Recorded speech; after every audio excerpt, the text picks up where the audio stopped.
Assalamualaikum warahmatullahi wabarakatuh. Perkenalkan, nama saya Dia Faradila dari kelas 11 MIPA 1 nomor absen 11. Di sini saya akan menjelaskan mengenai sistem ekskresi pada kulit. Jika suhu panas, tubuh akan mengeluarkan keringat. Lalu bagaimana proses keluarnya keringat dari dalam tubuh?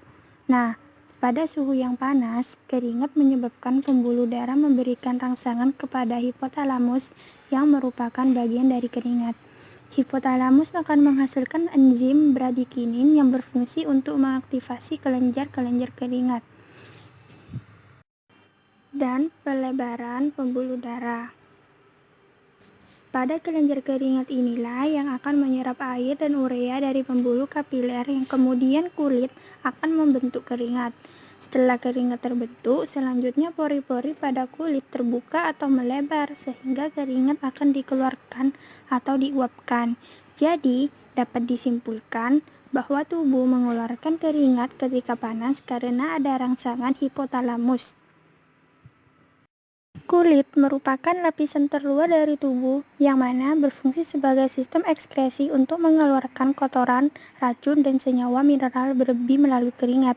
Kulit secara anatomi dibagi menjadi dua lapis, yaitu lapisan epidermis, lapisan dermis, dan lapisan hipodermis. Kenapa tubuh pada suhu dingin tidak mengeluarkan keringat, melainkan banyak mengeluarkan urin?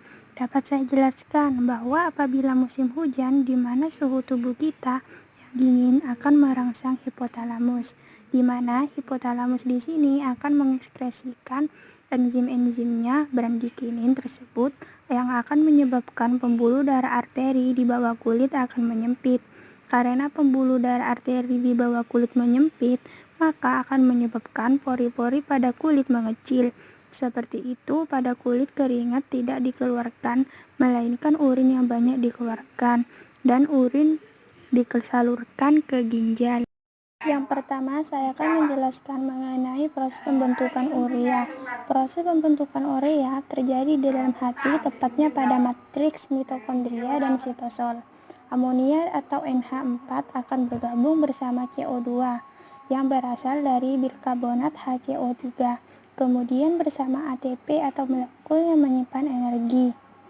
Adenosine-trifosfat akan dikonversi oleh enzim tertentu, yaitu karbomoil fosfat, di mana enzim karbomoil fosfat apabila dipecah akan kandungan di dalamnya PO2 menjadi O, C menjadi NH2. Gugus karbomoil fosfat akan ditransfer ke salah satu asam amino, yaitu ornitin. Selanjutnya, ornitin dan gugus karbomoil akan membentuk citrulline yang merupakan salah satu jenis asam amino, yang kemudian citrulline akan ditransfer ke ritosol bersamaan dengan ATP, asam aspartat yang berupa gabungan dari R menjadi NH2. Setelah citrulline bergabung dengan aspartate akan membentuk arginisus-sinunite dan akan dipecah kembali menjadi dua, yaitu fumarat yang panah ke arah kiri dan juga membentuk orginin ke panah yang arah kanan. Di sini akan dihidrolisis untuk membentuk urea kembali. Hidrolisis pada orginin akan dikatalisis kembali oleh enzim hardinase. Arginin akan kembali terbentuk juga mengikat gugus karbomoil dan akan terbentuk citrulline kembali. Jadi, di mana arginin akan membentuk ornitin lalu membentuk citrulline kembali. Yang kedua, saya akan menjelaskan mengenai proses pembentukan getah empedu yang terjadi pada hati. Bermula dari pemecahan sel darah merah atau eritrosis, di mana sel darah ini akan dirombak atau mengalami pemecahan pada darah yang sudah tua. Darah merah itu sendiri yaitu selama 120 hari. Setelah eritrosis dirombak atau diperbarui, di sini kenapa sel darah merah sangat dibutuhkan dalam jumlah banyak dalam tubuh kita yang berfungsi mengangkut oksigen. Jadi, ia bergenerasi di mana sel darah merah dipecah atau di mana sel darah merah itu sendiri akan menjadi hemoglobin, yaitu gabungan dari him kemudian ada Fe dan globin. Selanjutnya, heme ini akan dirombak dan dipecah kembali menjadi bilirubin juga biliverbin. Kemudian Fe atau He akan disimpan di dalam hati. Jadi pada saat pemecahan, Fe akan disimpan pada hati yang berupa zat besi pembentuk dari hemoglobin. Juga ada globin yang merupakan sebuah protein untuk pembentukan hemoglobin yang baru, di mana nantinya akan berikatan antara Fe atau He dengan hemoglobin. Fe ini memiliki fungsi untuk mengikat oksigen.